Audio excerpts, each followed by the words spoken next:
Bienvenido al canal USA Celebrity Legacy. En los últimos días, Estados Unidos se ha despedido de varios individuos notables, iconos cuyo impacto perdurará por generaciones. En el episodio de hoy, honramos sus vidas, sus logros y el legado que dejan atrás. Si alguna de sus historias tocó tu corazón, por favor considera dejar un me gusta para ayudar a mantener viva su memoria. Gracias por estar aquí. Ahora, comencemos. Diane Keaton, la actriz, directora y escritora ganadora del Premio de la Academia, que personificó el ingenio, la calidez y la originalidad, falleció a los 79 años el 11 de octubre de 2025 en su hogar en Los Ángeles. Rodeada de su familia, dejó un legado que moldeó a generaciones de cineastas y audiencias por igual. Ba Keaton saltó a la fama internacional con Annie Hall en 1977. Una actuación que le valió el Oscar a la mejor actriz y revolucionó el género de la comedia romántica. Su interpretación de Annie, espontánea, independiente e irresistiblemente real, se convirtió en un hito cultural, redefiniendo lo que el público esperaba de una protagonista. Su estilo característico de ropa de hombre, con sombreros hongo y trajes holgados, pronto se convirtió en sinónimo de autenticidad y confianza. Antes de su gran éxito, Bea ya había llamado la atención por sus colaboraciones con Woody Allen, en particular Play It Again, Sam, 1972, y luego ofreció una profundidad emocional inquietante, como Kay Adams en El Padrino, 1972, y El Padrino Parte 2, 1974. Retomó el papel en El Padrino Parte 3, 1990, añadiendo complejidad a un personaje atrapado entre el amor y la moralidad. Sus posteriores actuaciones nominadas al Oscar en Reds, 1981, Marvin's Room 1996 y Alguien tiene que ceder, 2003 la confirmaron como una de las actrices más versátiles y respetadas de su tiempo. A lo largo de sus 6 décadas de carrera, B.I. apareció en una extraordinaria variedad de películas. Baby Boom, 1987, El padre de la novia, 1991, El club de las divorciadas, 1996 y La joya de la familia, 2005. Incluso en sus últimos años, continuó aportando honestidad y humor a la pantalla en Book Club 2018 y Mac and Rita 2022, demostrando que el envejecimiento podía abrazarse con gracia y risa. Ba enfrentó varios desafíos de salud a lo largo de su vida. Diagnosticada con cáncer de piel a los 21 años. Desarrolló un compromiso de por vida con la protección solar. Mi tía perdió la nariz. Mi padre y mi hermano lo tuvieron. Por eso uso protector solar, le dijo al Los Angeles Times en 2015. Más adelante en su vida, se sometió a cirugías por carcinoma de células escamosas, pero se mantuvo resistente y optimista. También habló con franqueza sobre su batalla contra la bulimia, que comenzó temprano en su carrera bajo la presión de perder peso.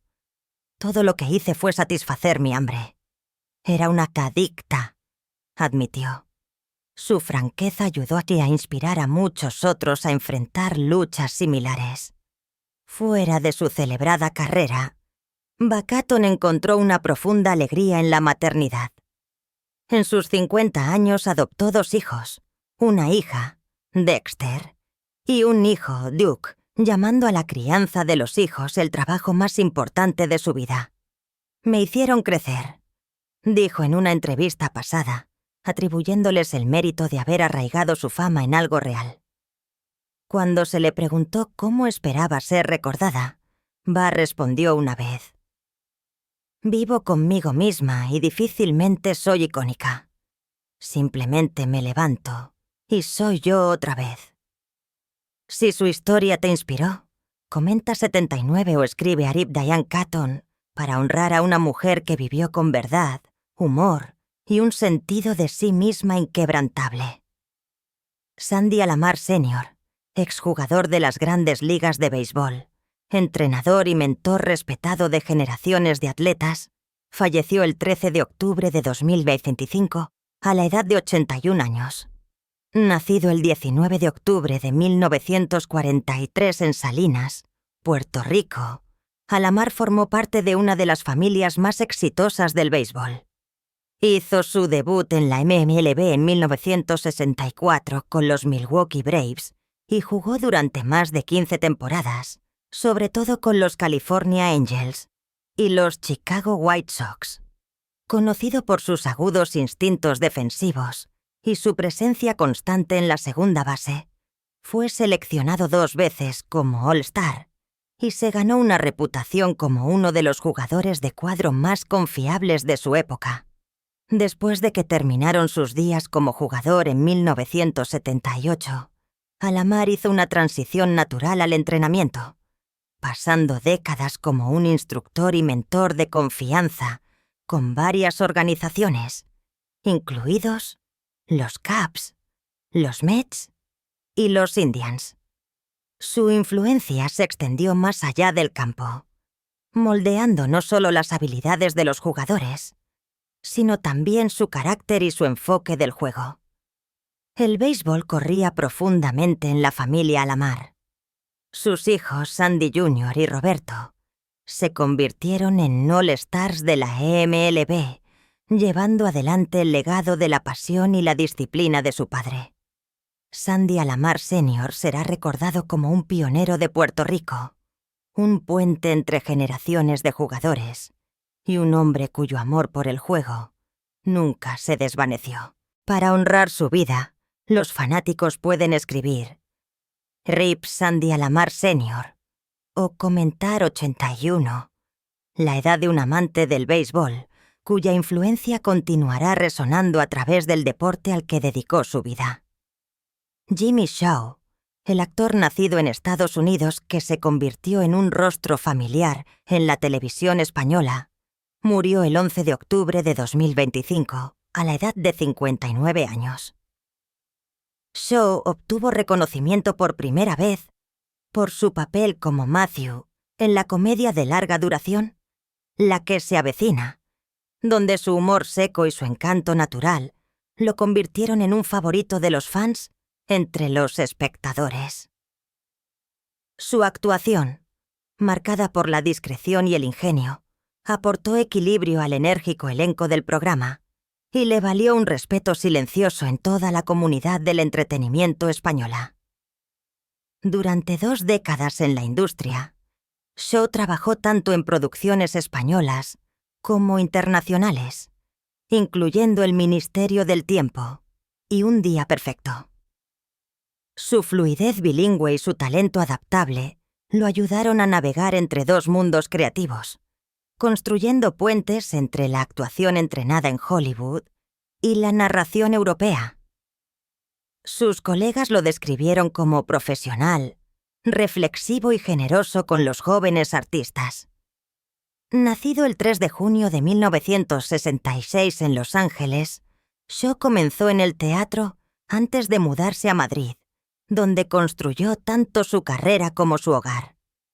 Rara vez buscó la fama, prefiriendo papeles que lo desafiaran y colaboraciones que lo inspiraran.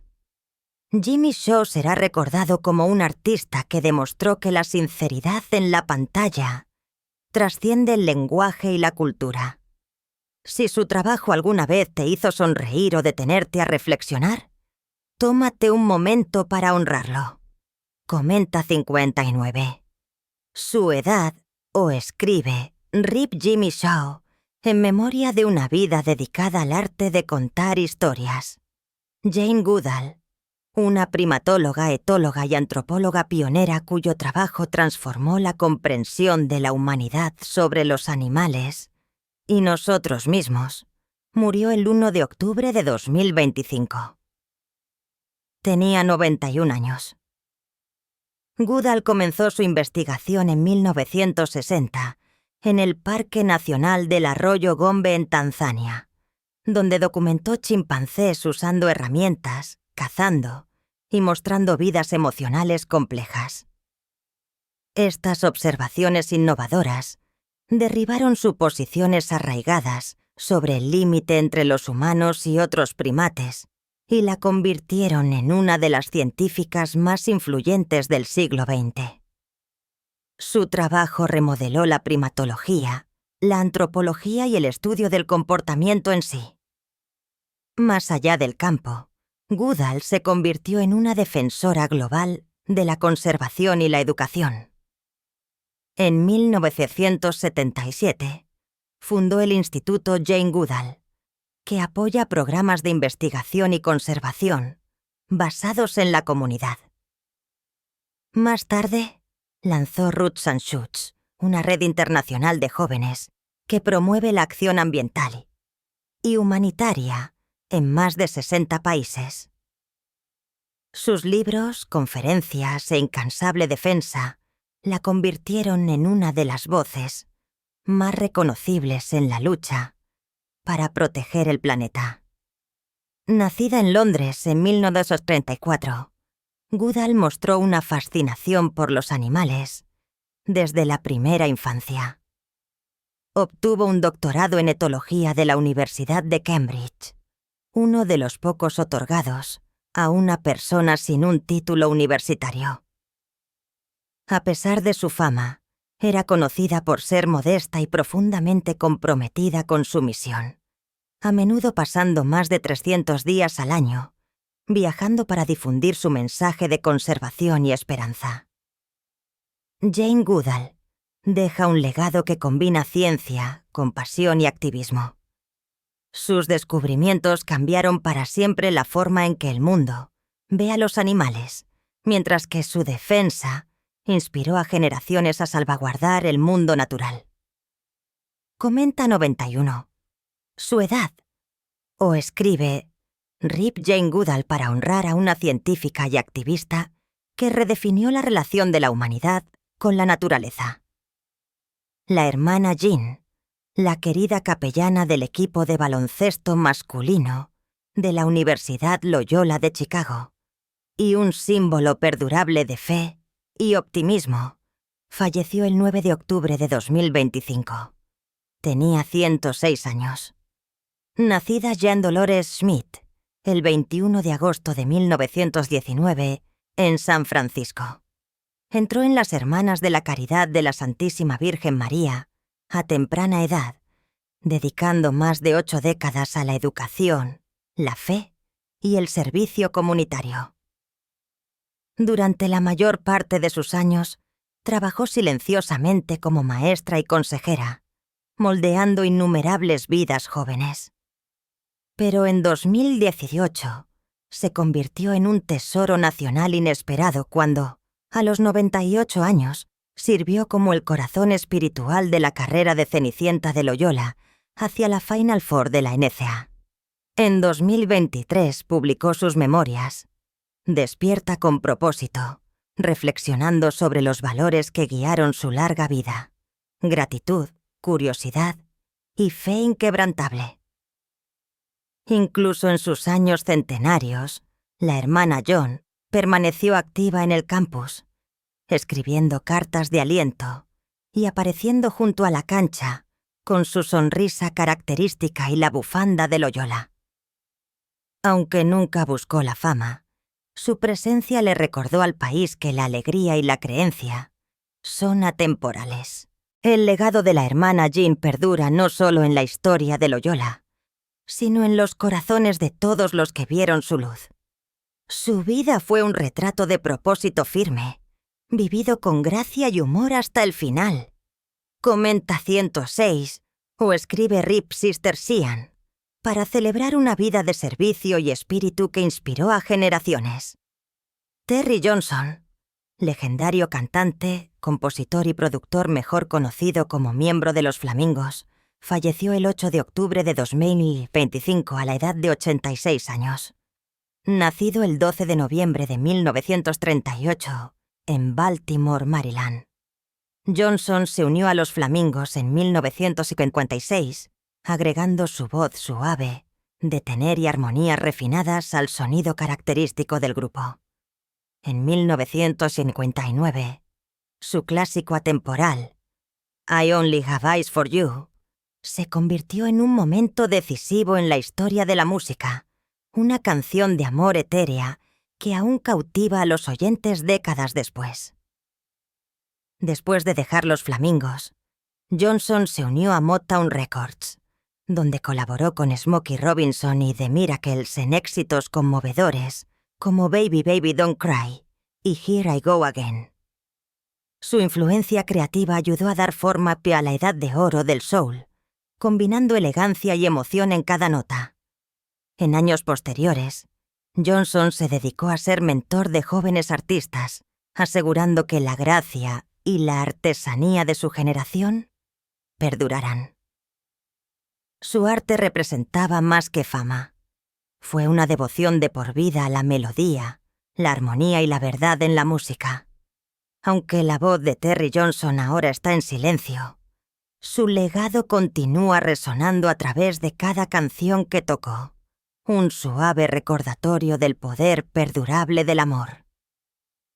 Si su música alguna vez te conmovió, tómate un momento para honrarlo. Comenta 86, su edad, o escribe Rip Terry Johnson para celebrar al hombre cuyas canciones hicieron que el tiempo se detuviera.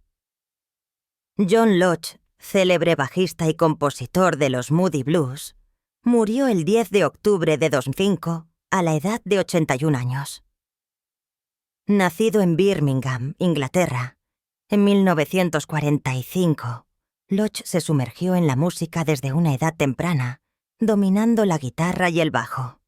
Se convirtió en miembro fundador de los Moody Blues, una banda que fue pionera en la fusión de elementos de rock y orquestales, con voces armonizadas que influirían en generaciones de músicos.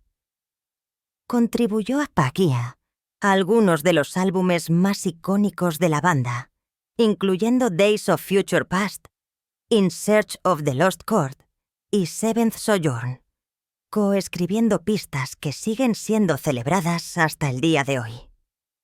Sus líneas de bajo y su imponente presencia en el escenario se convirtieron en centrales para la identidad de la banda, ayudando a los Moody Blues a perdurar como un pilar del rock progresivo.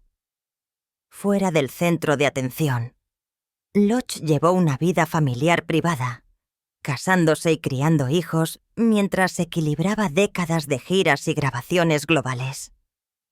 Sus colegas lo recuerdan como disciplinado, creativo y generoso en la colaboración. Cualidades que nutrieron la longevidad de la banda e inspiraron a otros músicos. Su legado se refleja en cada nota tocada, cada canción que continúa resonando con los fans y cada artista influenciado por su trabajo. John Lodge deja una huella perdurable en la historia de la música rock, un recordatorio del poder de la dedicación, la creatividad y el arte. Rinde homenaje a John Lodge hoy escuchando su música, compartiendo tus recuerdos o publicando. Rippy John Lodge. A través de la música, su espíritu jazz e influencia continúan inspirando a generaciones.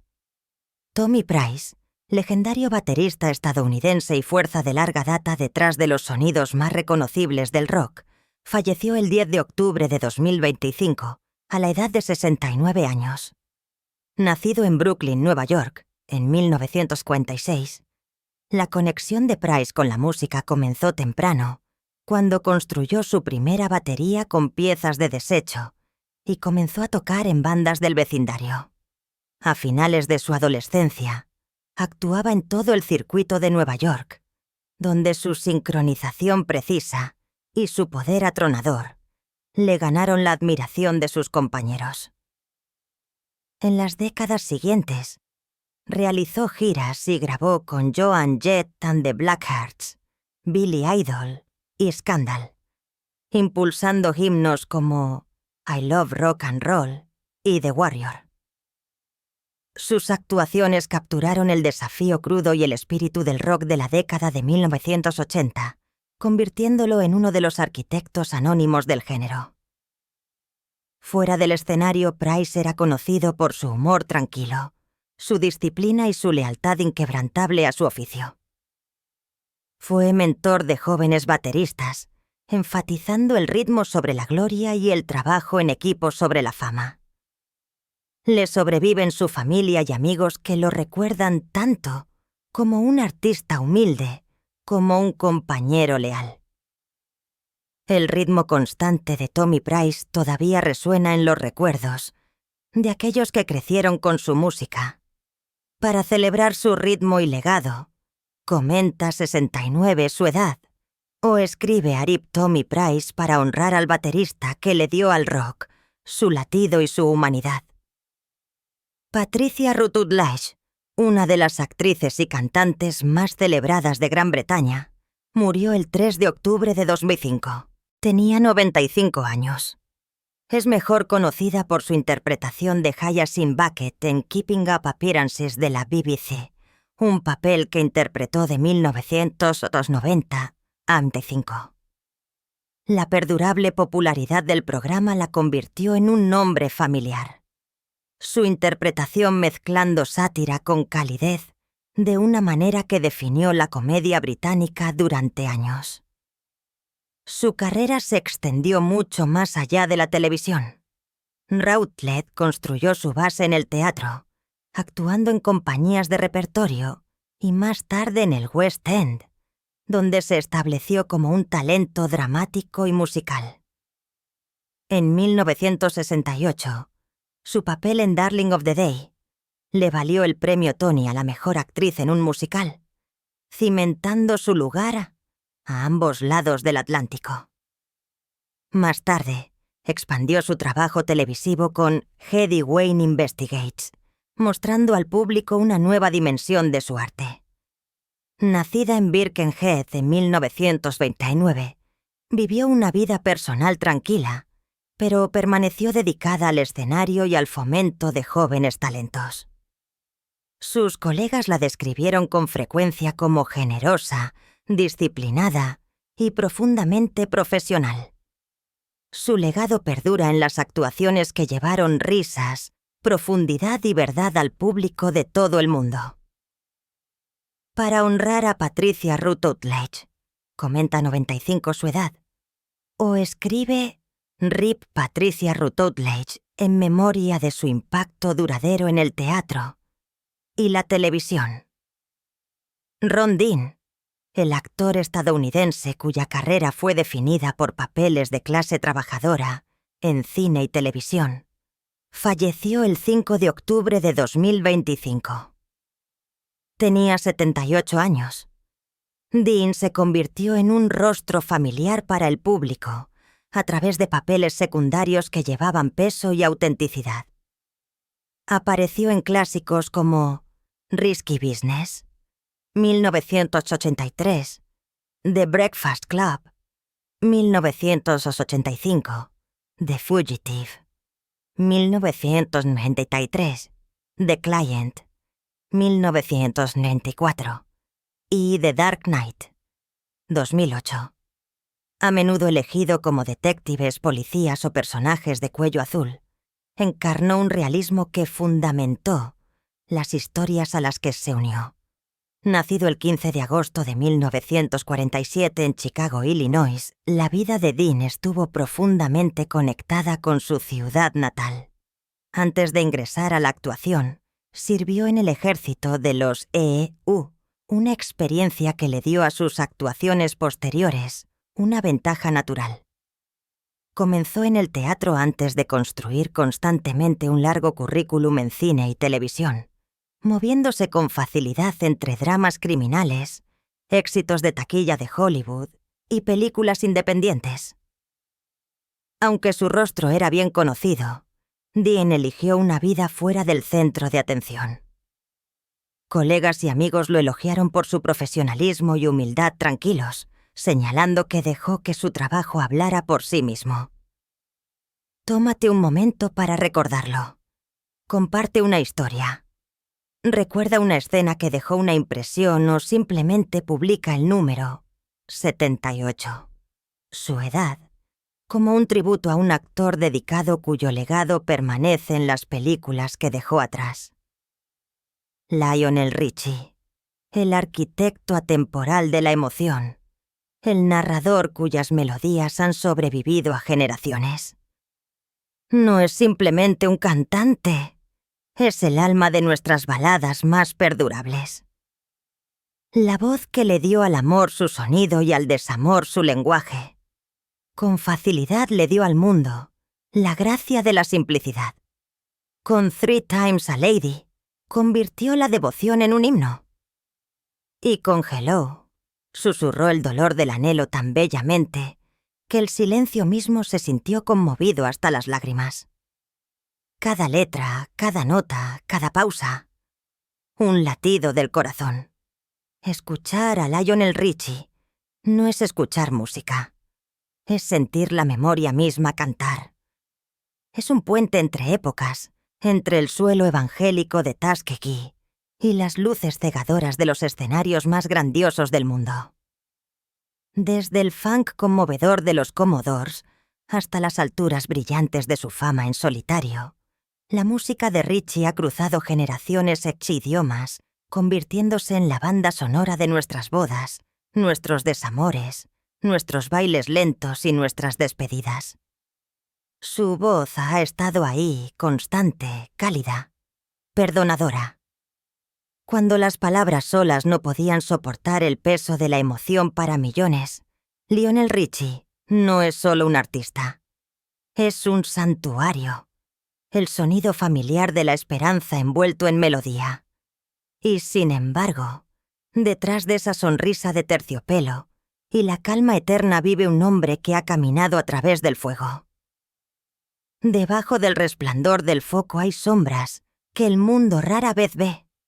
La soledad de la fama, el dolor silencioso del agotamiento, el dolor de perder el amor mientras el mundo sigue aplaudiendo.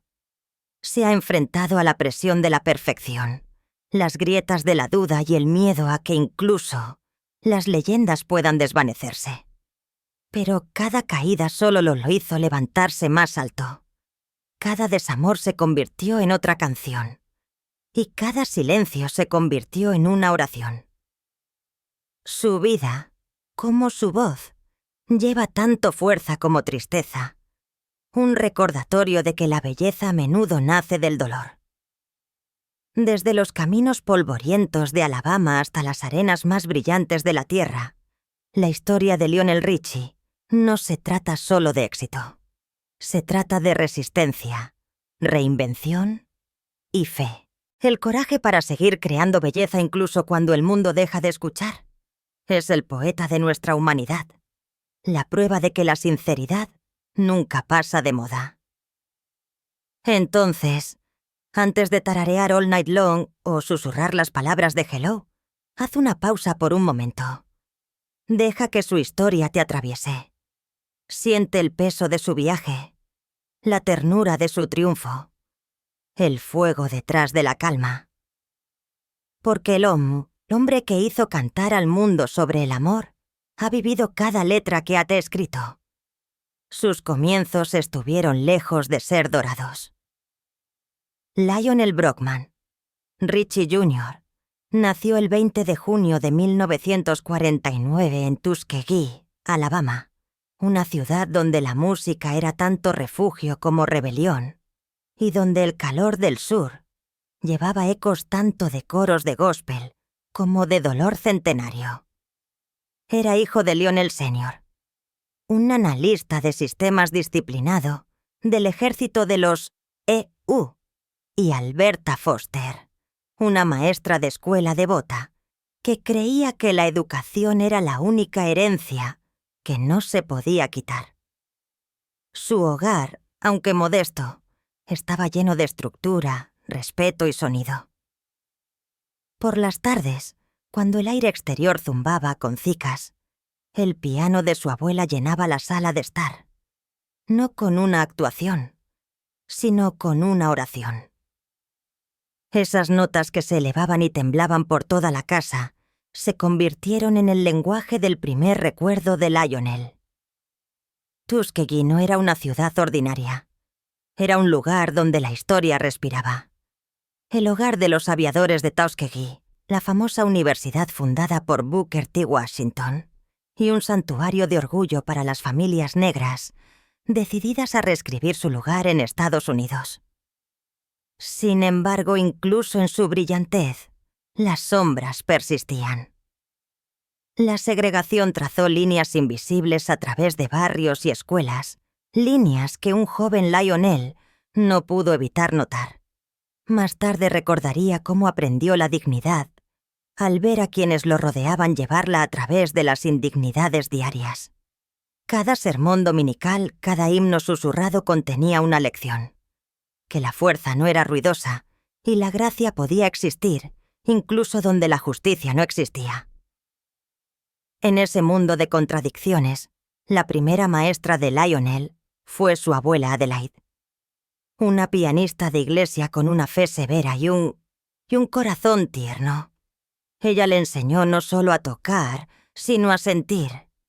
Lo sentó en el desgastado banco de madera y le dijo: «No solo golpees las teclas, cariño, háblales». Su música era oración, su piano un púlpito. De ella y ya Lionel heredó no solo sus primeras lecciones de melodía, sino también de empatía. La comprensión de que la música no se trataba de sonido, se trataba de la verdad.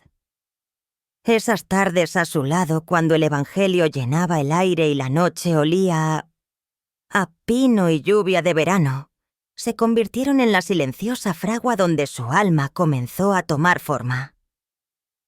Sus padres, ambos educados y disciplinados, esperaban grandeza, pero ofrecían poca indulgencia. Alabama en la década de 1950 no fue amable con los soñadores, especialmente con los jóvenes negros. El mundo fuera de su hogar le recordó constantemente que se esperaba que supiera su lugar. Pero los padres de Lionel insistieron en que su lugar estaría donde quiera que su talento lo llevara. Cuando no estaba en la escuela, estaba en la iglesia cantando en el coro o deslizándose en ensoñaciones mientras el órgano atronaba a través de los himnos. La música se convirtió en su escape, una forma de dar sentido a un mundo dividido por la piel, pero unido por la canción. En Tuskegee High School, Lionel comenzó a encontrar su ritmo. Era el tranquilo, cortés, observador, siempre con una melodía bajo el aliento. Los maestros vieron una mente aguda, pero fue su voz la que realmente llamó la atención. Durante los eventos escolares, se ofrecía como voluntario para cantar, a menudo tímidamente al principio, pero cuando lo hacía, la sala cambiaba. Aún no entendía el poder de ese silencio entre notas, el tipo que mantiene quieto a una audiencia, pero lo sentía. Y ese sentimiento, ese breve momento de conexión, fue suficiente para mantenerlo persiguiéndolo. Cuando ingresó al Instituto Tuskegee, ahora Universidad Tuskegee, su vida comenzó a expandirse más allá de los pequeños límites de la ciudad. El campus estaba vivo con ideas, activismo y ambición. Los estudiantes caminaban con la confianza de una generación decidida a cambiar el mundo. Lionel se especializó en economía al principio, imaginando una vida práctica. Pero el piano de su habitación de la residencia, astillado, desentonado, a menudo rodeado de amigos, lo atrajo hasta otra parte. Allí, entre las sesiones de estudio y las risas nocturnas, la música comenzó a llamar más fuerte que la razón. Se unió a una pequeña banda del campus llamada The Mystics. Sus instrumentos fueron prestados, sus conciertos no fueron pagados. Pero su pasión fue feroz. Tocaron en fiestas de fraternidad, bares locales y eventos de la iglesia, donde las multitudes no solo escuchaban, sino que sentían. Más tarde, esa pequeña banda evolucionaría a los Commodores, uno de los grupos de funk y soul más grandes de la década de 1970. Pero en esas primeras noches, Lionel era solo un joven que aprendía a traducir el sentimiento en melodía, dando forma a la emoción en algo que pudiera ser escuchado y recordado. Fuera de las luces del escenario de Tuskegee, Estados Unidos ardía. Marchas, boicots y un movimiento que exigía igualdad. Esos días lo moldearon tan profundamente como cualquier melodía jamás podría hacerlo.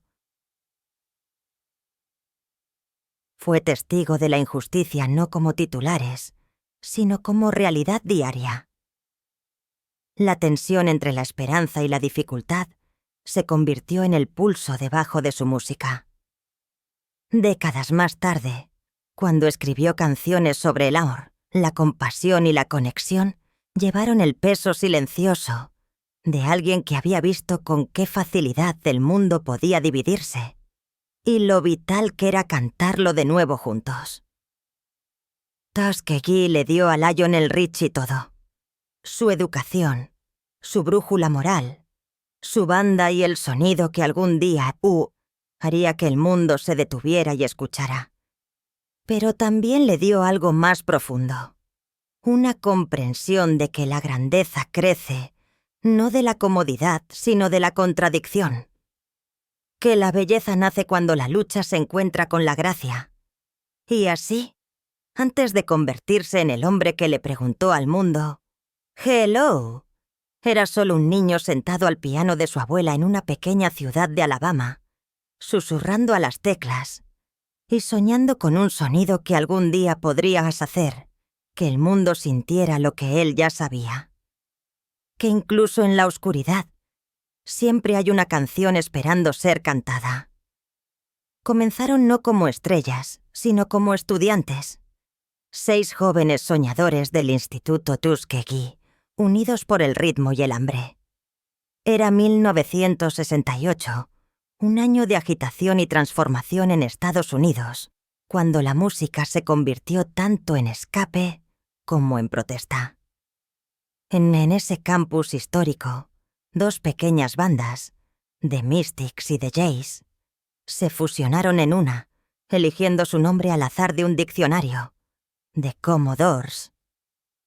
Sonaba fuerte, digno, sin pretensiones.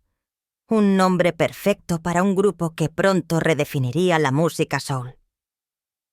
Al principio, eran simplemente una banda universitaria que tocaba en fiestas de fraternidad, espectáculos de talentos y clubes ahumados de Alabama, donde los altavoces crepitaban y el público estaba lo suficientemente cerca como para tocarlo. Usaban trajes desparejados, llevaban instrumentos de segunda mano y ensayaban hasta el amanecer en pequeñas habitaciones de residencia, donde la ambición ahogaba la fatiga. Entre ellos estaba Lionel Richie, alto, de voz suave y silenciosamente magnético. No era el más ruidoso ni el más llamativo, pero cuando abría la boca para cantar, la sala cambiaba. Su voz era terciopelo líquido, suave pero anhelante, restringida pero infinita. Lionel tenía algo que los demás aún no entendían: la capacidad de convertir el sentimiento en lenguaje. Mientras sus compañeros de banda perseguían el golpe del funk, él se sintió atraído por la melodía, por el suave dolor que vivía entre las notas. Comenzó a escribir canciones en secreto, garabateando letras en servilletas, cuadernos y el reverso de sobres. Cuando finalmente los compartió, la banda supo que habían encontrado a su narrador. En 1971, los Commodores se habían graduado de los escenarios del campus a los puestos de apertura para los Jackson 5, electrizando al público con una mezcla de funk impulsado por metales y dulces baladas de soul. Ese mismo año, el destino llamó. Motown Records, el sello soñado para todo joven músico negro, los contrató después de una sola audición. Empacaron sus maletas para Los Ángeles, entrando en la órbita de leyendas. Stevie Wonder, Marvin Gaye, Diana Ross. Para 6 chicos de Alabama, fue como entrar al cielo con las manos callosas. Sus primeros álbumes fueron explosivos. Machine Gun 1974 crepitó con energía. Funk puro sin filtrar que anunció un nuevo sonido. Pero pronto la pluma de Lionel comenzó a cambiar la dirección del grupo. Sus canciones agregaron suavidad a su arrogancia, corazón a su ritmo. Easy 1977 fue su punto de inflexión. En contra de las tendencias de alto octanaje de la década, se atrevió a quedarse quieto. Una balada que susurraba donde otros gritaban. «Soy fácil como un domingo por la mañana», cantó. Y millones encontraron paz en esas palabras. Se convirtió en un himno a la vulnerabilidad en una era obsesionada con la fuerza. Luego vino Three Times a Lady, 1978, escrita para sus padres, nacida del simple brindis de amor de su padre a su madre. Lionel convirtió ese momento en algo eterno, una canción que llevó ternura a cada boda, cada baile lento, cada confesión silenciosa de devoción. El mundo estaba escuchando ahora, y no solo estaban escuchando a los Commodores, estaban escuchando a Lionel Richie. Pero con el éxito llegaron las sombras. El grupo, una vez hermanos en armonía, comenzó a sentir la tensión de la fama. Los puristas del funk en la banda querían mantener los metales encendidos y a las multitudes bailando, mientras que la composición de Lionel se inclinaba hacia la introspección y la melodía. El equilibrio que una vez había sido su fuerza, ahora era su campo de batalla. Éramos 6 almas persiguiendo un sueño, recordaría Lionel más tarde, hasta que ese sueño comenzó a llevarnos en diferentes direcciones. A medida que los ejecutivos de Motown se inclinaban hacia el sonido más suave de Lionel, las tensiones creativas se profundizaron. Los éxitos aún navegaban. El dulce amor llevaba sus huellas dactilares, su voz, su corazón. Cada éxito en las listas elevó al grupo más alto, pero también lo aisló aún más. El público quería el romance, la suavidad, la verdad emocional que solo Lionel parecía capaz de ofrecer. Lenta, inevitablemente, se convirtió en la cara de los Commodores, el nombre que la gente recordaba primero. En 1979, la pluma de Lionel ya no se limitaba a la banda. Escribió Lady para Kenny Rogers, un éxito cruzado que combinó la calidez country con la sinceridad conmovedora y vendió millones en todo el mundo. Fue una prueba de algo innegable. Su talento no podía ser contenido. Podía escribir para cualquiera, cantar cualquier cosa y hacer que el mundo lo sintiera. Dentro de los Commodores, la realización fue dolorosa, pero clara. Lionel estaba superando al grupo que lo había engendrado. El vínculo que una vez había sido hermandad ahora estaba cargado de tensión tácita. Los ensayos se volvieron más silenciosos, las giras más frías, las risas más raras. El chico que una vez se sentó en un piano del campus, soñando con la armonía, ahora estaba parado frente a arenas llenas de miles, pero se sentía más solo que nunca. En 1981, Lionel tomó la decisión que había evitado durante mucho tiempo. Con gratitud y desamor entrelazados, se alejó de los Commodores para comenzar su viaje en solitario. no fue rebelión. Fue necesidad. Le había dado a la banda sus canciones, su voz, su juventud. Ahora tenía que darle al mundo su verdad. La partida fue tanto un final como un despertar. Los Commodores continuaron, pero algo esencial se había ido. Esa alma lírica que Lionel había vertido en cada línea. Mientras tanto, él estaba al borde de un nuevo horizonte, sin saber que su próximo capítulo lo convertiría en uno de los compositores más queridos del siglo. Desde las habitaciones de la residencia de Tuskegee hasta los dorados pasillos de Motown, Lionel Richie se había transformado de un tímido estudiante de Alabama en un hombre que podía hacer sentir al mundo entero.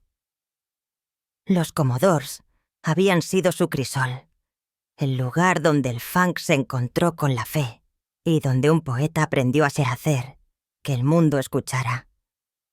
Y aunque las luces de la banda eventualmente se atenuarían, la voz nacida de su ritmo, la voz de Lionel Richie, apenas estaba comenzando a brillar. Cuando Lionel Richie finalmente se alejó de los Commodores en 1981, no fue rebelión, fue liberación. Después de más de una década de construir armonías con otras 5 voces, necesitaba escuchar la suya propia. La fama lo había hecho visible, pero no completo. La misma pluma que le había dado al mundo. Easy, Still y Three Times a Lady estaba ansiosa por escribir algo más íntimo, algo que sonara a libertad. Sin embargo, irse no fue sencillo. Había construido su identidad dentro de la banda, sus risas, sus discusiones, su hermandad. Alejarse significaba comenzar de nuevo, no como un compañero de banda, sino como un hombre con todo por demostrar. Comenzó silenciosamente, sin espectáculo, sin grandes anuncios, sin declaraciones rebeldes.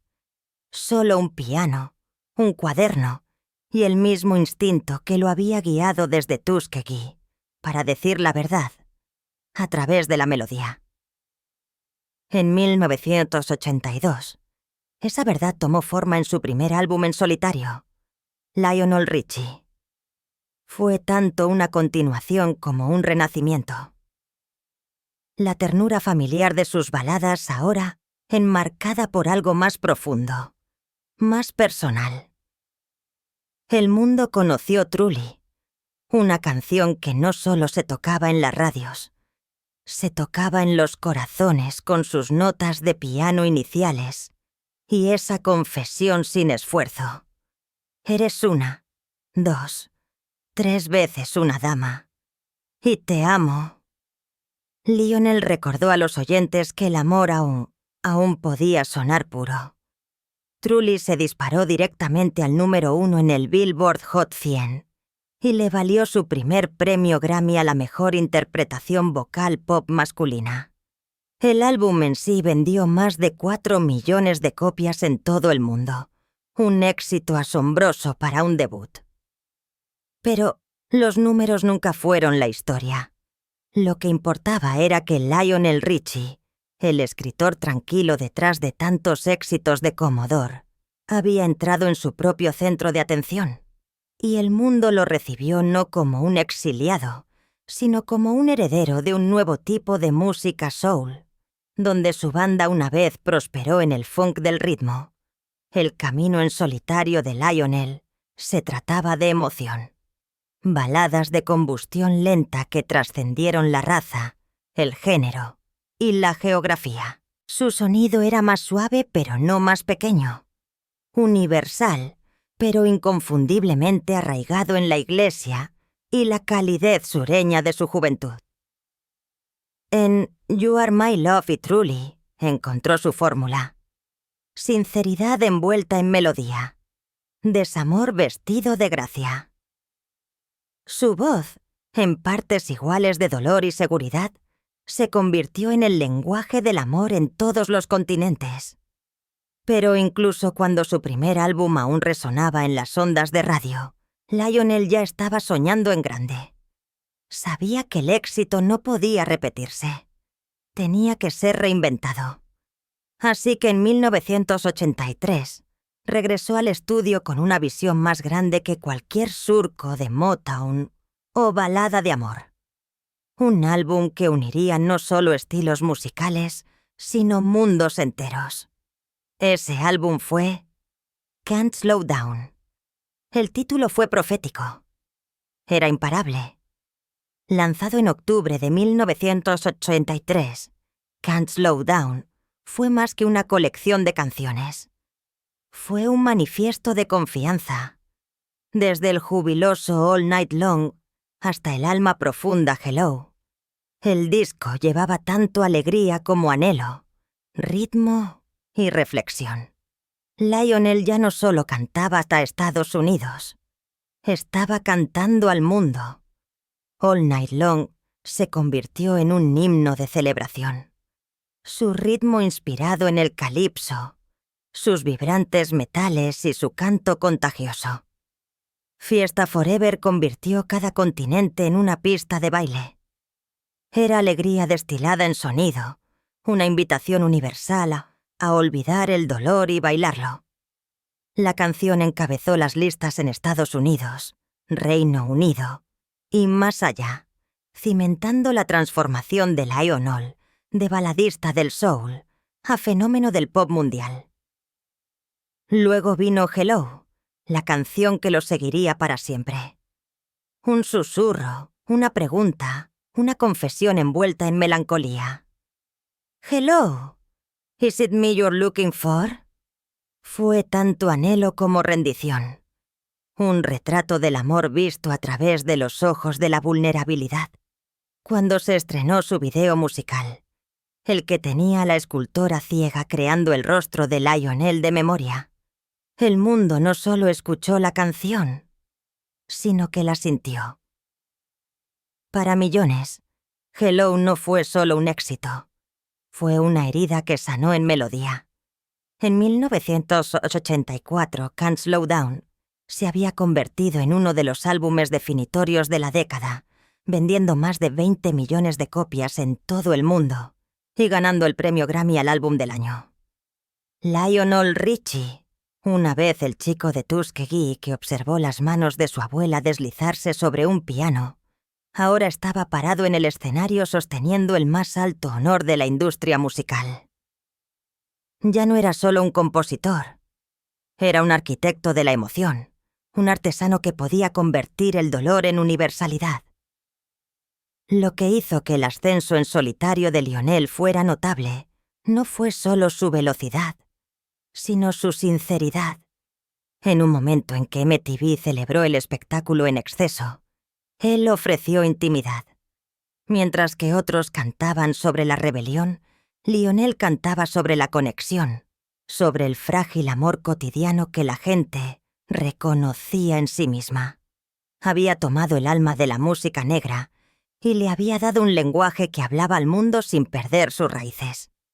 Desde los clubes de R&B en Detroit hasta las salas de estar en Tokio, su música cruzó todas las barreras que intentaron contenerla. Los críticos intentaron definir su sonido. Pop, soul, fácil de escuchar, pero Lionel resistió cada etiqueta. «No escribo para una categoría», dijo una vez. «Escribo para el corazón humano». Y ese fue el secreto. Sus canciones no pertenecían a géneros, pertenecían a la gente, a los desconsolados, los esperanzados, los soñadores que necesitaban una voz para decir lo que no podían. A finales de 1984, Lionel Richie había hecho lo que pocos artistas jamás lograron. Había superado el legado de los Commodores sin traicionarlo. Más allá de Motown, sin abandonar su alma. Se había convertido en un puente entre el público blanco y negro, entre el gospel y el pop, entre la intimidad y la grandeza. Y cuando las notas finales de Hello se desvanecieron en silencio, el mundo entendió. Lionel Richie no era solo otro cantante de los 80. Era el latido del corazón de la época, un recordatorio de que incluso en un mundo ruidoso, una voz suave aún podía mover montañas. A mediados de la década de 1980, Lionel Richie ya no era solo un nombre en la radio. Era un pulso en el torrente sanguíneo de la cultura pop. El hombre que una vez escribió canciones de amor en las habitaciones de la residencia de Tuskegee se había convertido en una de las voces más reconocibles de la Tierra. Sus baladas llenaban salones de bodas. Sus himnos encendían estadios. Y su rostro era tan familiar en las portadas de revistas como en las listas de música. Sin embargo, detrás de cada triunfo estaba la misma intensidad tranquila. Un perfeccionista que perseguía no la fama sino el significado. Después del éxito meteórico de Can't Slow Down, Lionel podría haberse detenido. Pocos lo habrían culpado, pero su naturaleza nunca fue descansar. Regresó al estudio en 1985 con la misma humildad que siempre lo había guiado, buscando una vez más un sonido que pudiera sobrevivir a su momento. Lo que surgió fue Dancing on the Ceiling, 1986, un álbum que capturó la euforia y el agotamiento de una era embriagada, con su propio ritmo. La canción principal explotó en MTV, con un video que desafió la gravedad. Literalmente. Lionel sonriendo mientras bailaba a través de paredes y techos, encarnaba la alegría misma. No era solo una canción pop. Era puro movimiento, una celebración de estar vivo en la cima de la posibilidad. Pero incluso en medio de toda esa energía, el corazón de Lionel todavía estaba atado a la emoción. En 1985, escribió Say You, Say Me para la película White Nights. La canción fue un susurro de seguridad en un mundo turbulento. Su mensaje simple pero profundo, que la conexión podría perdurar incluso a través de la división. Se elevó al número 1 y ganó el premio de la Academia a la mejor canción original, sellando el estado de Lionel no solo como un éxito en las listas, sino como un narrador cuyas palabras trascendieron el cine y la canción por igual. Cuando se paró en el escenario de los Oscar, con la estatua dorada en la mano, el público no vio a un hombre disfrutando de la victoria. Vieron a uno humillado por ella. Su sonrisa esa noche fue silenciosa, casi incrédula, como si el chico de Tuskegee todavía no pudiera creer que el mundo lo había seguido hasta aquí. Sin embargo, quizás su momento más definitorio de esa década no provino de sus propios discos, sino de una canción que pertenecía a Ineacorodos. En 1985, la hambruna devastó Etiopía, y el mundo pareció paralizado por la desesperación. Entonces, desde un pequeño estudio en Los Ángeles, nació un nuevo tipo de himno. Lionel Richie y Michael Jackson coescribieron We Are the World, una súplica humanitaria cantada por las voces más grandes de una generación. Stevie Wonder, Diana Ross, Bruce Springsteen, Bob Dylan, Ray Charles, leyendas hombro con hombro, unidas por un solo coro. La mano guía de Lionel dio forma al mensaje de la canción. Empatía, esperanza, unidad. Cuando se lanzó, no solo encabezó las listas, cambió la historia, recaudando más de 60 millones para el alivio del hambre. En ese momento, Lionel ya no era solo un artista, era un arquitecto de la compasión, una prueba de que la música podía curar y entretener. Cuando las cámaras se desplazaron por la sala durante la sesión de grabación, él estaba en el centro, no al mando, sino conectando. Fue su presencia tranquila la que mantuvo unido el caos. Su creencia de que la melodía podía ser una forma de misericordia. We are the world, cantaron. Y por un breve instante dorado realmente lo fueron. La década de 1980 perteneció a Lionel Richie. Estaba en todas partes.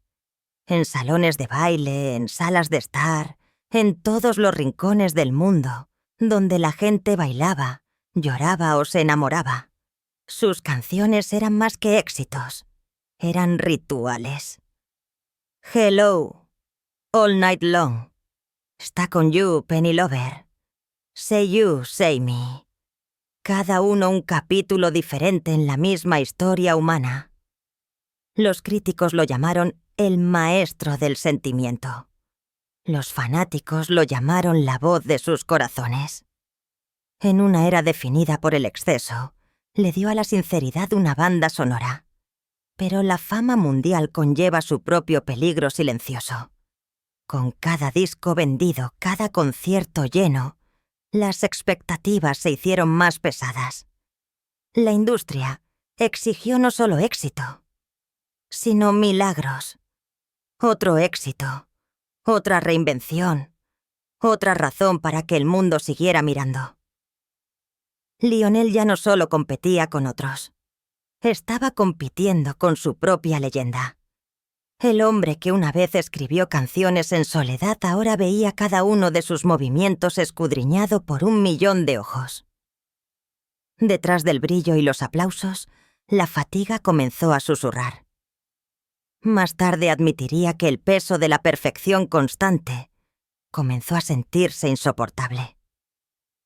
La alegre sonrisa que el mundo adoraba a veces enmascaraba noches de insomnio y el dolor del agotamiento creativo. No puedes vivir en la cima para siempre, confesó años después. Pero cuando estás allí, pasas cada día con miedo de caer. Aún así, incluso bajo esa presión, su arte nunca vaciló. Lionel no persiguió las tendencias, él las definió.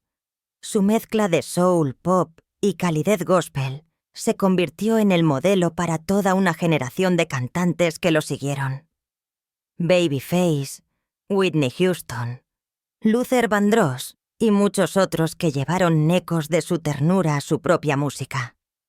Había demostrado que la vulnerabilidad podía vender, que la sinceridad podía llenar arenas, que las canciones de amor aún podían importar en un mundo cínico. Al final de la década, Lionel Richie no era solo un músico. Era un símbolo cultural, el rostro de una era donde la emoción, la melodía y la esperanza se entrelazaban. Había conquistado todos los escenarios, todas las listas, todos los corazones que estaban dispuestos a te escuchar. Pero incluso cuando los aplausos atronaban y los trofeos brillaban, en algún lugar profundo, Lionel comenzó a sentir un ligero temblor, el leve sonido del silencio acercándose. Porque detrás de cada pico deslumbrante siempre está la sombra del descenso. Y para Lionel, esa sombra estaba más cerca de lo que nadie podría haber imaginado. A fines de la década de 1980, Lionel Richie se encontraba en una cima que pocos artistas alcanzan. Y sin embargo, desde esa altura, el aire se volvió delgado. La voz que una vez llevó la calidez de los domingos por la mañana y la alegría de las noches interminables, ahora temblaba bajo un peso invisible. Después de conquistar listas, ganar Grammys y estar junto a leyendas para cantar por la humanidad misma, se encontró mirando al silencio. Un silencio que no había conocido desde Tuskegee. Los aplausos aún eran fuertes, pero por dentro el eco se estaba desvaneciendo. Su tercer álbum en solitario, Dancing on the Ceiling, 1986, había sido un éxito comercial masivo, vendiendo más de 4 millones de copias solo en los Estados Unidos. Pero algo en Lionel había cambiado. Debajo de los coros jubilosos y los sintetizadores brillantes había agotamiento. El mundo de la música estaba cambiando. Estaban surgiendo nuevos sonidos. Bordes más duros, caras más jóvenes, ritmos frescos. MTV, una vez su aliado, se estaba volcando hacia el flash y la rebelión. La gentileza sincera que una vez definió a Lionel Richie ahora parecía estar fuera de sintonía con una década embriagada de velocidad y espectáculo. Peor aún, su cuerpo comenzó a traicionarlo. Años de giras constantes, noches de insomnio y la presión para ofrecer la perfección pasaron factura. Su voz, el instrumento que había construido imperios, comenzó a fallar. Lo que debería haber sido una breve tensión se convirtió en una crisis más profunda. Canceló espectáculos, se retiró del centro de atención e intentó curarse. Pero la recuperación fue lenta. Para un hombre cuya identidad se construyó en torno al canto, el silencio se sintió como un borrador. En privado, Lionel luchó contra el agotamiento. La fama, una vez estimulante, se había vuelto aislante. Estaba rodeado de gente, pero solo dentro de sí mismo. Cada conversación filtrada a través de la lente de la expectativa. Los amigos de sus años en Commodore también lo vieron. Llamarían, recordarían y le recordarían tiempos más simples. Los días en que la música era solo alegría, no obligación. Todavía los amaba, pero algo entre ellos había cambiado para siempre. La inocencia que una vez los unió había sido reemplazada por la distancia, el éxito y la lenta erosión de los sueños compartidos. La tensión creativa siempre había sido parte de su historia, pero ahora se profundizó hasta la parálisis. Cada nuevo proyecto se sentía como un riesgo. Cada nueva melodía como una pregunta que ya no podía responder. Debería perseguir las tendencias de la época, los ritmos pesados de batería del pop emergente, la precisión electrónica de la ola de sintetizadores, o permanecer fiel a la calidez orgánica que lo había definido. Experimentó en el estudio, buscando el equilibrio, pero nada se sentía bien. Cuanto más trataba de complacer a todos, más desconectado se volvía de sí mismo. Detrás de escena, su vida personal también se estaba desmoronando. Su matrimonio con Brenda Harvey, su novia de la universidad y gerente de mucho tiempo, había resistido el auge de su fama, pero no sus consecuencias. Las presiones de la separación constante, el escrutinio público y la fatiga emocional comenzaron a fracturar su unión. Lo que una vez había sido una asociación construida sobre sueños compartidos, se convirtió en una, nublada por el resentimiento y el dolor. En 1988, los titulares comenzaron a susurrar lo que los fanáticos temían. Que las canciones de amor perfectas que escribió ya no reflejaban su propia vida. El desamor era real y público. Por primera vez en su carrera, Lionel Richie comenzó a retirarse. Dejó de lanzar nuevos álbumes. Las entrevistas se volvieron raras. Las cámaras que una vez lo adoraron ahora parecían invasivas. Cuando le preguntaron a dónde se había ido, simplemente respondió: «A casa».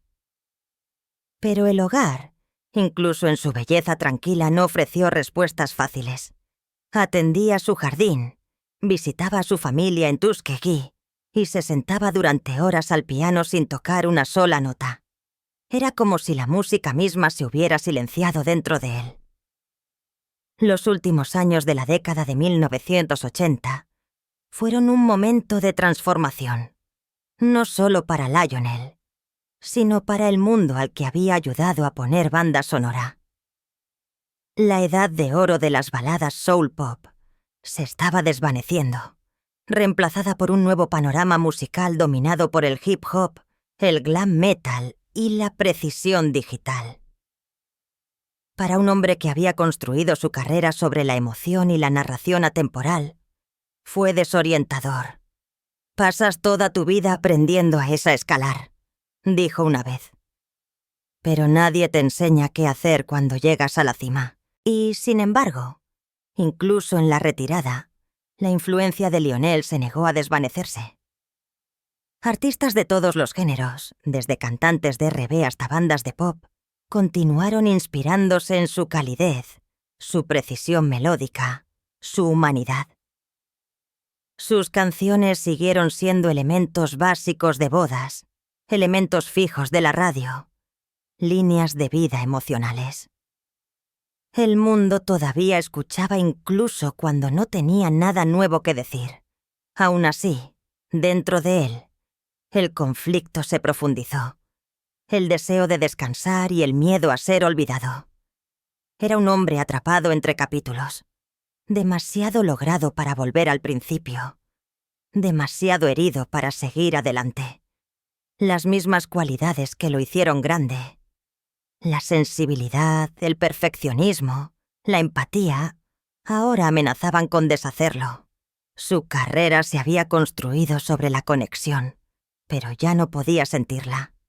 Al final de la década, Lionel Richie, una vez el imparable arquitecto de las canciones de amor, se encontró cara a cara con las mismas preguntas que lo atormentaron en su juventud.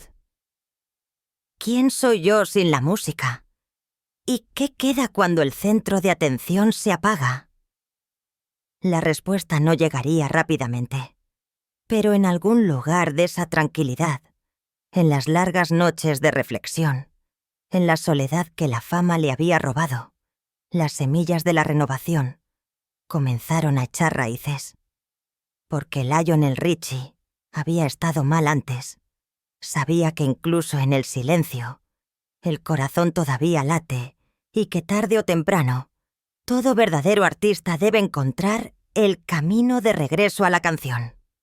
Cuando Lionel Richie finalmente regresó al estudio a mediados de la década de 1990, el mundo que una vez gobernó había cambiado más allá del reconocimiento.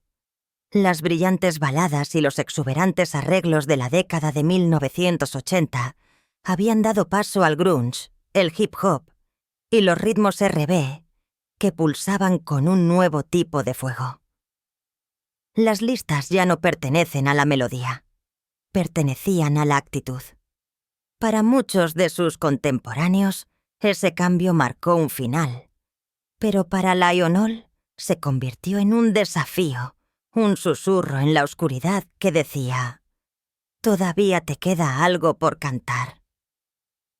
Había estado en silencio durante casi una década. Las pérdidas de la fama, las heridas del amor, el agotamiento de la perfección. Todo lo había despojado hasta dejarlo algo crudo, casi frágil. Pero la música nunca lo había abandonado por completo. Esperó pacientemente como un viejo amigo sentado tranquilamente al piano hasta que estuvo listo para regresar. Ese momento llegó en 1996 con Louder Than Words. El álbum no fue un regreso triunfal. Fue una confesión. Colaborando con productores y escritores más jóvenes, Lionel buscó unir generaciones, fusionar su calidez clásica con el pulso del R&B moderno. Pistas como Don't Want to Lose You y Ordinary Girl llevaban su ternura familiar. Pero también había una nueva ventaja. Una madurez moldeada por el silencio y la supervivencia. Los críticos lo llamaron cauteloso. Los fanáticos lo llamaron valiente. No era el Lionel de los 80. Era un hombre renacido a través de la humildad, dispuesto a adaptarse sin rendir su alma. Louder Than Words fue que encontré mi voz de nuevo. Más tarde dijo: no la voz que todos esperaban, sino con la que podía vivir. El álbum subió a las listas modestamente, vendiendo más de 2 millones de copias en todo el mundo. Pero su verdadero valor fue emocional, no comercial. Demostró que todavía podía crear, todavía conectarse, todavía importar. Los años que siguieron fueron un período de búsqueda musical, espiritual, personal. Lanzó Time 1998, Renaissance 2000, Coming Home 2006 y Just Go 2009. Cada disco reflejó un lado diferente de su viaje. Time fue introspectivo, inmerso en la nostalgia y la reflexión suave. Renaissance tenía como objetivo reintroducir a Lionel a una nueva generación, emparejándolo con productores contemporáneos y sonidos globales. Coming Home lo acercó a sus raíces R&B, con surcos suaves y letras confesionales. Mientras que Just Go lo encontró abrazando la colaboración, la humildad y la alegría. Estos álbumes no siempre dominaron las listas, pero contaron una historia más profunda, una de resistencia. Lionel Richie ya no perseguía las tendencias. Estaba aprendiendo a coexistir con ellas. Mientras que otros envejecieron en silencio o cinismo, se acercó a la década de 2000 con una gracia tranquila, demostrando que la relevancia no es una carrera. Es un ritmo sostenido por la honestidad.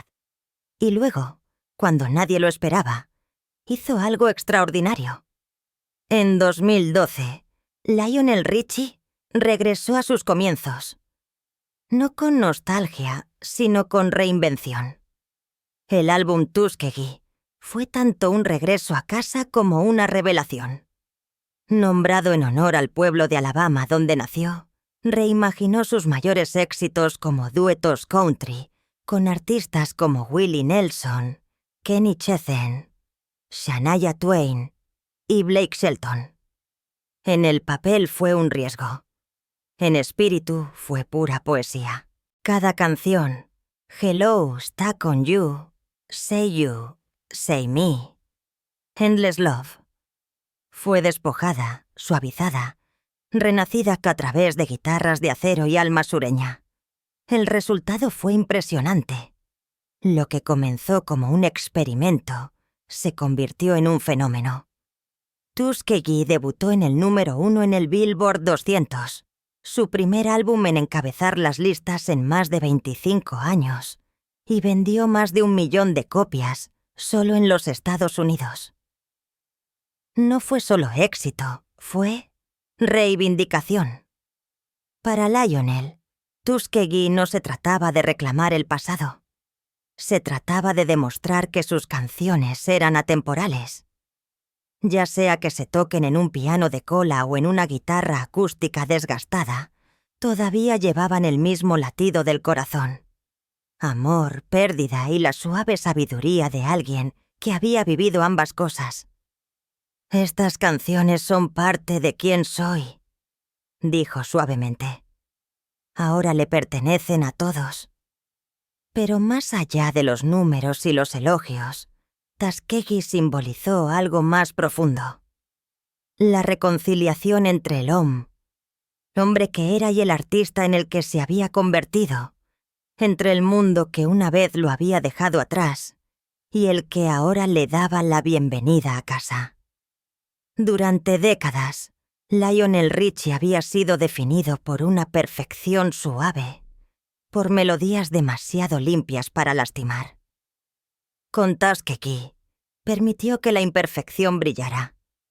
Una grieta en la voz, una risa temblorosa, un momento de silencio entre líneas. Era humano, y esa humanidad lo hacía sagrado. El éxito de Tuskegee no solo restauró la carrera de Lionel Richie, restauró la fe en el poder perdurable de la sinceridad. En un siglo obsesionado con la novedad, le recordó al mundo que una canción, cuando nace de la verdad, nunca envejece realmente. Los fanáticos del country lo abrazaron. El público pop lo redescubrió, y una nueva generación se encontró tarareando las mismas palabras que sus padres alguna vez lo hicieron. «Hello, is it me you're looking for?» Para cuando concluyó la gira del álbum, Lionel ya no era una leyenda que vivía en la nostalgia. Era un puente viviente entre épocas.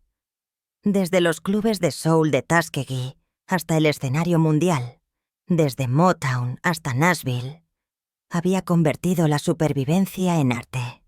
Su música una vez llevó el optimismo de la juventud, ahora llevaba la sabiduría de la resistencia. Y mientras miraba a través de las multitudes cantando sus palabras devueltas a él, no como un recuerdo, sino como algo que aún está vivo. Lionel Richie entendió que su mayor obra maestra no era una canción o un álbum. Fue su persistencia, su negativa a desvanecerse, su creencia de que el corazón, cuando tiene algo que decir, siempre encontrará la manera de ser escuchado. Para toda la grandeza de su música, los versos más inquietantes de Lionel Richie a menudo fueron escritos no en estudios, sino en silencio, en los rincones tranquilos del desamor, la culpa y el anhelo. Detrás de la voz de terciopelo y la sonrisa dorada, vivía un hombre que le había dado al mundo canciones de amor, pero a menudo luchaba por mantener el amor vivo en su propia vida. Su primer gran capítulo de amor comenzó mucho antes de que la fama se endureciera en la expectativa. En 1975 se casó con Brenda Harvey, su novia de la Universidad de Tuskegee, la mujer que había creído en él cuando todavía era un soñador escribiendo letras en las residencias universitarias. Construyeron una vida juntos mientras él ascendía en las filas de Motown. Ella, la constante a su lado mientras él viajaba con los Commodores, resistiendo largas noches, cheques de pago inciertos y el arduo nacimiento del éxito. Cuando su fama se expandió, también lo hizo su mundo. En 1983, la pareja adoptó a una niña, Nicole Camille Esco, la hija de 2 años de un amigo músico. Para Lionel, Nicole se convirtió en el ancla que no sabía que necesitaba. «Ella salvó mi corazón», dijo una vez. «Ella me dio una razón para volver a casa». Pero la fama, con toda su adoración, también trae distancia. A medida que la carrera de Lionel se disparó a mediados de la década de 1980, el peso de los viajes constantes, las giras interminables y la presión creativa comenzó a fracturar la base de su matrimonio. Lo que comenzó como un malentendido, pronto se convirtió en silencio, y el silencio en distanciamiento. En 1988, ese silencio se hizo añicos espectacularmente. Brenda descubrió a Lionel en un apartamento con Diane Alexander, la mujer que más tarde se convertiría en su segunda esposa. Lo que siguió fue una tormenta de tabloides que despojó el mito de la perfección. La furia de Brenda llegó a los titulares, informes policiales, humillación pública, destellos de paparazzi, todo desarrollándose bajo el resplandor de las cámaras que una vez lo celebraron. Para un hombre que había construido una carrera en canciones de devoción, fue un momento de dolorosa ironía. El poeta del amor atrapado en los restos de su propio corazón. El escándalo lo dejó conmocionado. Su imagen como el caballero narrador de pop había sido magullada. Pero aún más profundo fue el impacto en su ser privado. Culpa, vergüenza y la tristeza de ver algo una vez puro colapsar bajo el peso de sus propias decisiones. En entrevistas años después, describiría ese momento, no con excusas, sino con un arrepentimiento silencioso. Aprendes que la fama no protege el amor, lo pone a prueba, admitió. El divorcio finalizó en 1993, cerrando un capítulo que había comenzado en la promesa y terminado en el agotamiento. 2 años más tarde, Lionel se casó con Diane Alexander, la mujer en el centro de esa tormenta. Su relación, aunque nacida de la controversia, llevó su propia ternura. Compartieron 2 hijos, Miles Brockman Ritchie, nacido en 1994, y Sophia Ritchie, nacida en 1998. Durante un tiempo, Lionel pareció estar en paz nuevamente, rodeado de juventud y risas. Las fotografías de esa época lo muestran sonriendo fácilmente, sosteniendo a sus recién nacidos con la reverencia de un hombre que entendía lo frágil que podía ser la alegría. Sin embargo, debajo de esa serenidad estaba la misma dualidad inquietante que siempre lo había seguido. El artista adorado por millones y el padre que temía estar perdiendo demasiado.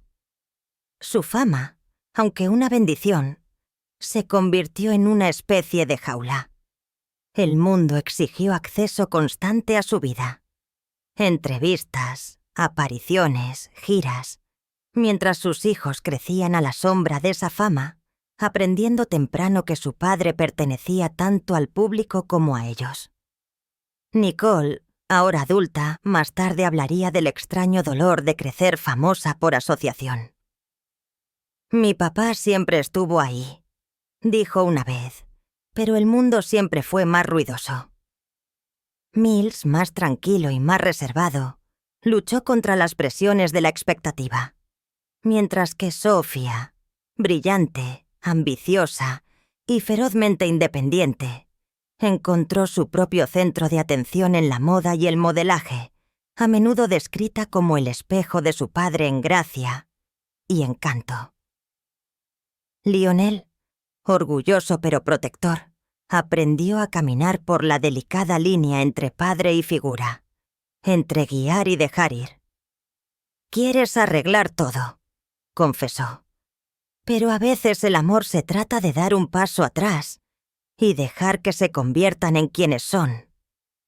A principios de la década de 2000, su segundo matrimonio también comenzó a fracturarse bajo las presiones familiares de la fama, los viajes y la fatiga. El divorcio en 2004 fue amistoso pero cargado de déjà vu. Para Lionel, fue un momento de ajuste de cuentas. 2 matrimonios, 3 hijos, toda una vida de aplausos y, sin embargo, las preguntas silenciosas persistieron. ¿Había dado demasiado al mundo y no lo suficiente a los que más lo necesitaban? Los años que siguieron se convirtieron en un período de reflexión y curación lenta.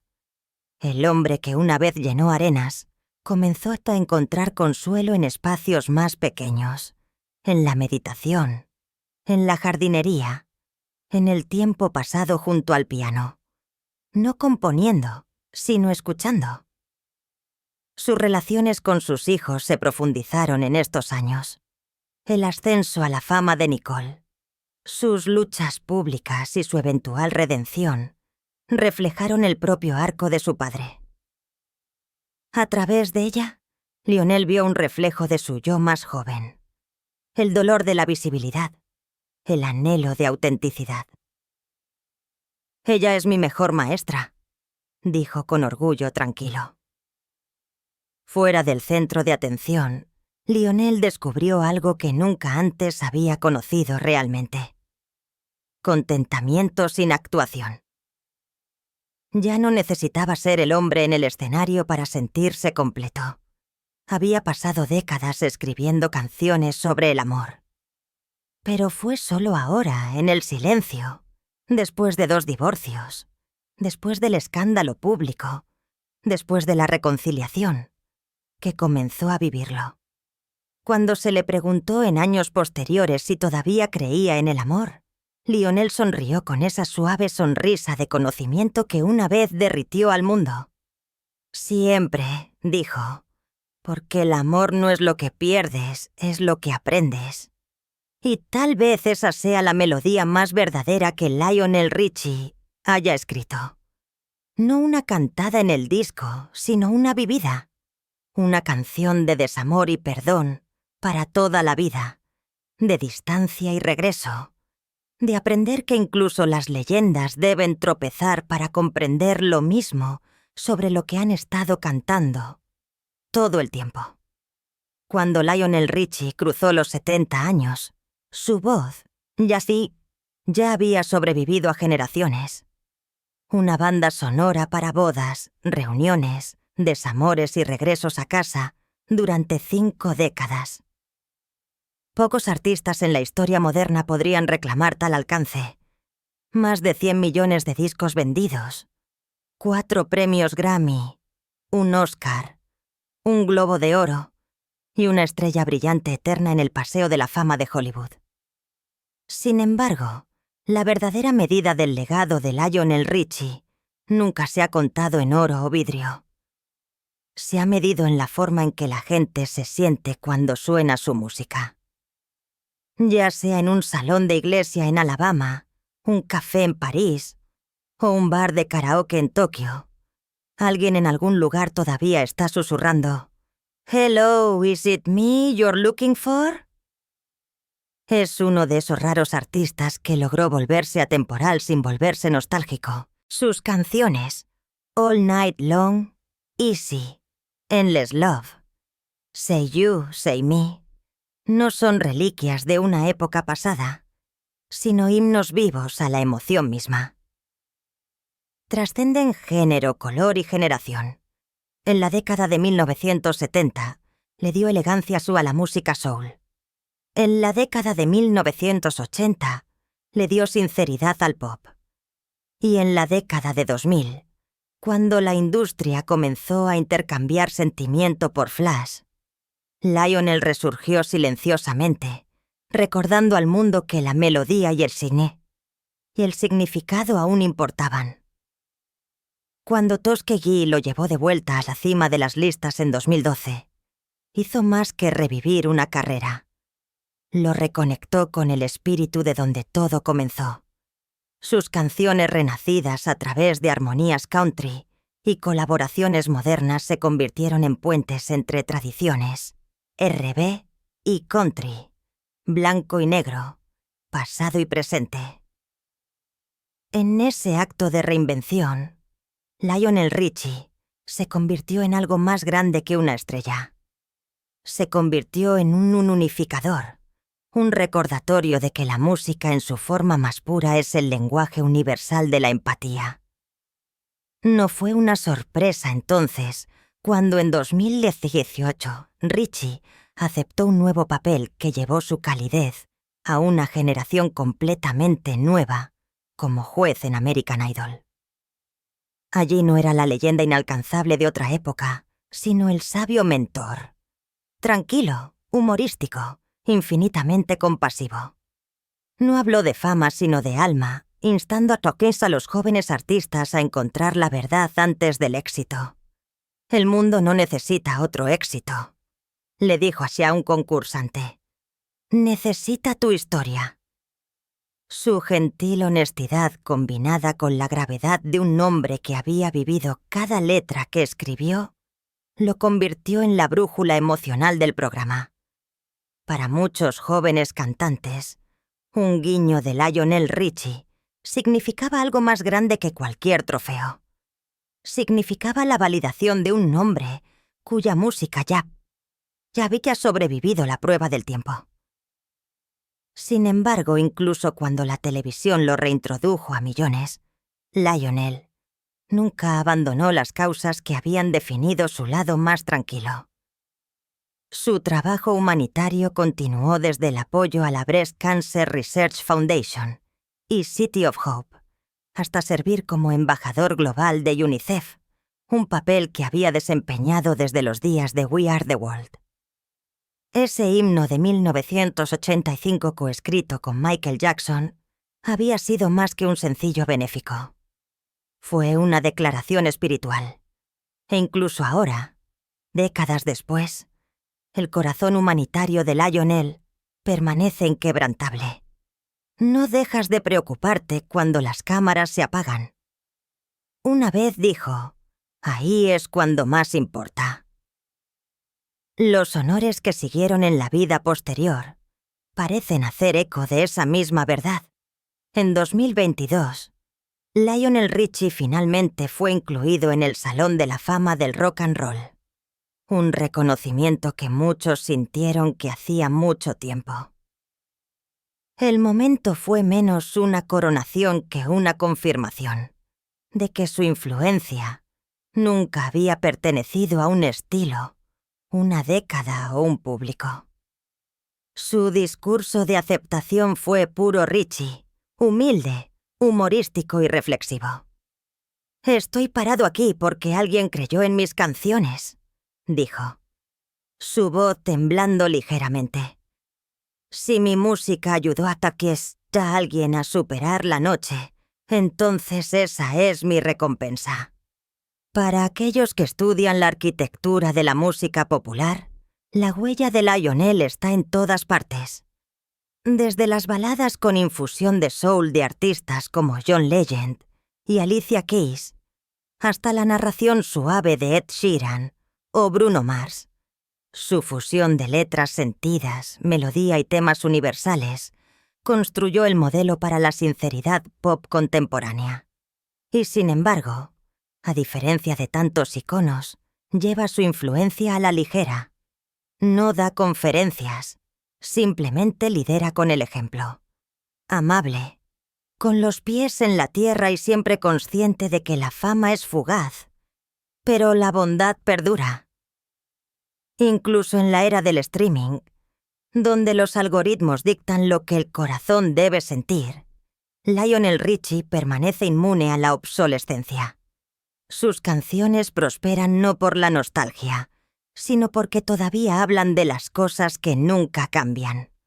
Amor, pérdida, fe y los pequeños milagros de la resistencia. Los oyentes más jóvenes lo descubren en listas de reproducción seleccionadas por algoritmos. Los fanáticos mayores lo redescubren en espectáculos en vivo donde 3 generaciones cantan el mismo coro al unísono. Pocos artistas han superado esa brecha tan fácilmente. Hoy, a medida que las luces de la industria continúan girando más rápido que nunca, Lionel Richie se destaca, no como una reliquia, sino como un pilar. El trabajo de su vida se ha convertido en una especie de santuario para aquellos que anhelan la verdad en un mundo ruidoso. En cada letra que ha escrito, persiste el mismo mensaje. Que la gentileza no es debilidad, que la emoción no está desactualizada y que el amor en toda su belleza frágil y terca todavía merece una melodía. Una vez dijo, medio en broma, medio en serio, he estado diciendo hello durante 50 años. El secreto es que nunca dejé de escuchar. Y esa puede ser la esencia de la grandeza de Lionel Richie. Escuchas el tiempo, el dolor, la alegría, el cambio, y de alguna manera lo convierte todo en canción. Ya bien entrada la década de 2020, con las giras aún agotadas y su voz aún llevando el brillo del recuerdo, el legado de Lionel Richie ya no es solo musical. Es humano. Es la prueba de que la sinceridad puede sobrevivir a la fama, que la bondad puede perdurar más que los aplausos y que incluso en una era de ruido, una sola nota verdadera cantada con el corazón aún puede silenciar al mundo. Incluso en la era del streaming, donde los algoritmos dictan lo que el corazón debe sentir, Lionel Richie permanece inmune a la obsolescencia. Sus canciones prosperan no por la nostalgia, sino porque todavía hablan de las cosas que nunca cambian. Amor, pérdida, fe y los pequeños milagros de la resistencia. Los oyentes más jóvenes lo descubren en listas de reproducción seleccionadas por algoritmos. Los fanáticos mayores lo redescubren en espectáculos en vivo, donde 3 generaciones cantan el mismo coro al unísono. Pocos artistas han superado esa brecha tan fácilmente. Hoy, a medida que las luces de la industria continúan girando más rápido que nunca, Lionel Richie se destaca, no como una reliquia, sino como un pilar. El trabajo de su vida se ha convertido en una especie de santuario para aquellos que anhelan la verdad en un mundo ruidoso. En cada letra que ha escrito, persiste el mismo mensaje: que la gentileza no es debilidad, que la emoción no está desactualizada y que el amor en toda su belleza frágil y terca todavía merece una melodía. Una vez dijo, medio en broma, medio en serio: he estado diciendo hello durante 50 años. El secreto es que nunca dejo de escuchar. Y esa puede ser la esencia de la grandeza de Lionel Richie. Escucha el tiempo, el dolor, la alegría, el cambio. Y de alguna manera lo convierte todo en canción. Ya bien entrada la década de 2020, con las giras aún agotadas y su voz aún llevando el brillo del recuerdo, el legado de Lionel Richie ya no es solo musical. Es humano. Es la prueba de que la sinceridad puede sobrevivir a la fama, que la bondad puede perdurar más que los aplausos, y que incluso en una era de ruido, una sola nota verdadera cantada con el corazón aún puede silenciar al mundo. Incluso ahora, a los 75 años, Lionel Richie se niega a quedarse quieto. El tiempo ha grabado líneas en su rostro, pero ni una sola vez ha atenuado el brillo en sus ojos. Esa luz inconfundible de un hombre que aún se está convirtiendo. Durante medio siglo, el mundo lo ha visto evolucionar. Desde el soñador de Tuskegee hasta el maestro de Motown. Desde el dios del pop hasta el mentor.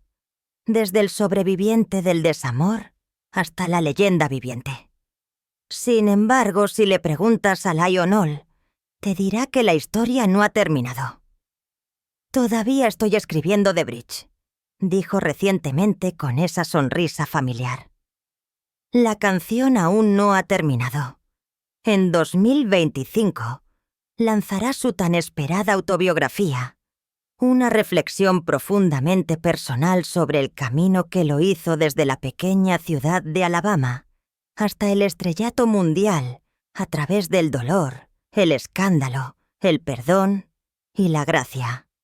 El libro, dicen los expertos, será menos una memoria que una meditación, parte confesión, parte carta de amor a la música que lo salvó una y otra vez. Se trata de lo que sucede después de los aplausos, bromeó en una entrevista. Ahí es cuando comienza la verdadera historia. Para los fanáticos que han seguido cada letra de su viaje, promete no solo revelaciones, sino la verdad. La misma humanidad desprotegida que siempre ha hecho que su voz se sienta como en casa.